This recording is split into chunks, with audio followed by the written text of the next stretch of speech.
আকাশবাণী কলকাতা। আমার বাবা এই পর্যায়ে সুকুমার রায় সম্পর্কে বলছেন তাঁরই পুত্র সত্যজিৎ রায়।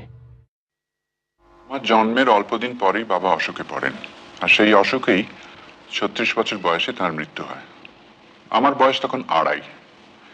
এই ২.৫ বছর অসুখের মধ্যে বাবা মাঝে মাঝে একটু ভালোর দিকে গেলে তাকে চেঞ্জে নিয়ে যাওয়া হতো, আর সেই সঙ্গে আমিও যেতাম। অত কম বয়সে স্মৃতি স্থায়ী হয় কিনা এ নিয়ে প্রশ্ন আছে, কিন্তু আমার এই সময় দু একটা ঘটনা খুবই সামান্য হলেও এখনো মনে আছে। একবার বাবার সঙ্গে সোদপুর গিয়েছিলাম। গঙ্গার ধারে বাড়ি, বাবা একটা জানলার ধারে বসে আছেন, আমি পাশে বসে। বাবা বললেন, স্টিমার যাচ্ছে। আমি ঘর থেকে ছুটে বাইরে খোলা চত্বরে বেরিয়ে এসে গঙ্গায় স্টিমার দেখলাম। তারপর একবার গিরিডি গিয়েছিলাম, সেটা সোদপুরের আগে না পরে মনে নেই। এই স্মৃতিতে অবশ্যই বাবা নেই, আছে উশ্রী নদী আর আমাদের বুড়ো চাকর প্রয়াগ। প্রয়াগ আর আমি উশ্রীর বালি খুঁড়ে জল বার করছি, এমন সময় একটি ছোট্ট দেহাতি মেয়ে এসে সেই জলে হাত ধুয়ে গেল। বাস এইটুকুই। এই দুটো ঘটনায় যে সন্ধ্যার, আমার সেটাও মনে আছে।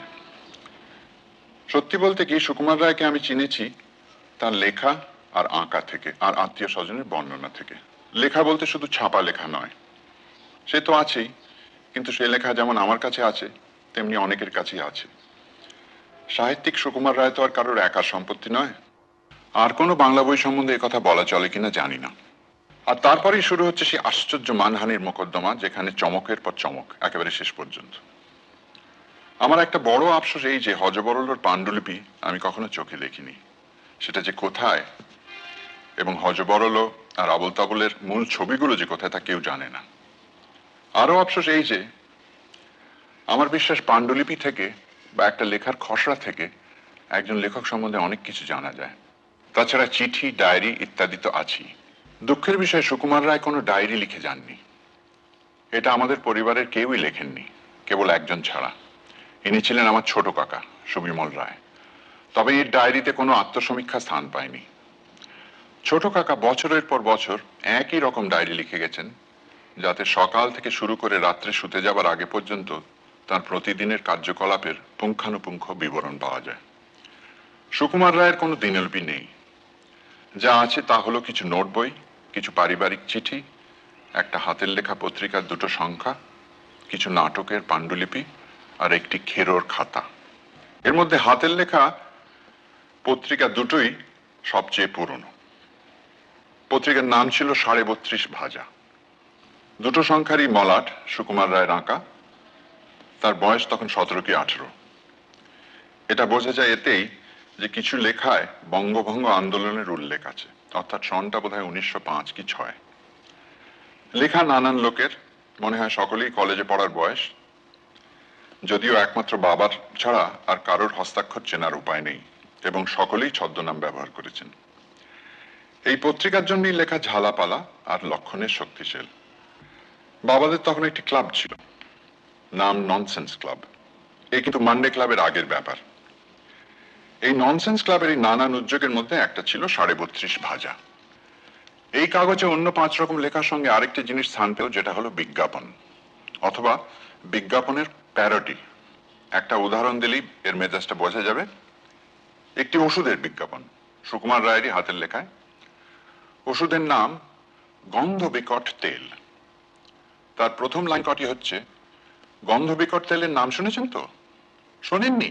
সে কি মশাই, আপনি কি কালা? বলা বাহুল্য, এই ওষুধের গুণ, এর উপাদান, মূল্য, প্রাপ্তিস্থান সবই বিজ্ঞাপনে লেখা ছিল। বাবার নোট বইগুলোর সবকটি ফটোগ্রাফি আর মুদ্রণ শিল্প সম্বন্ধে নোটস। কিছু মৌলিক গবেষণাও এতে আছে, এমনকি পেটেন্ট নেবার অভিপ্রায়ে কিছু নতুন আবিষ্কারের বিবরণও এতে আছে।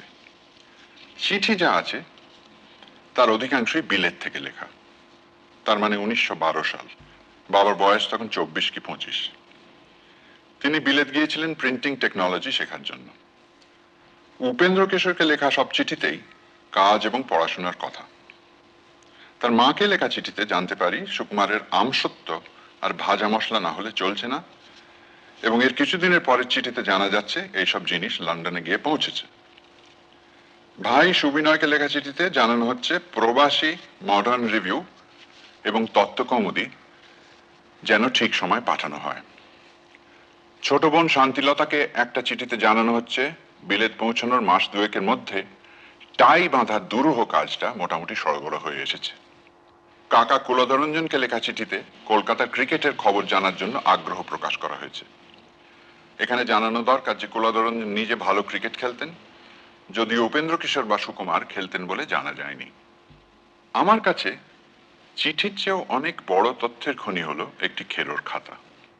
আমি নিজে চিত্রনাট্য লেখার জন্য শক্ত বাঁধাই খেরোর খাতা ব্যবহার করি, কিন্তু বাবার এই খাতাটা ভাঁজ করে দড়ি দিয়ে পাকিয়ে রাখা যায়, যাকে সাধারণ মুদির খাতা বলে। এ হলো সেই জিনিস।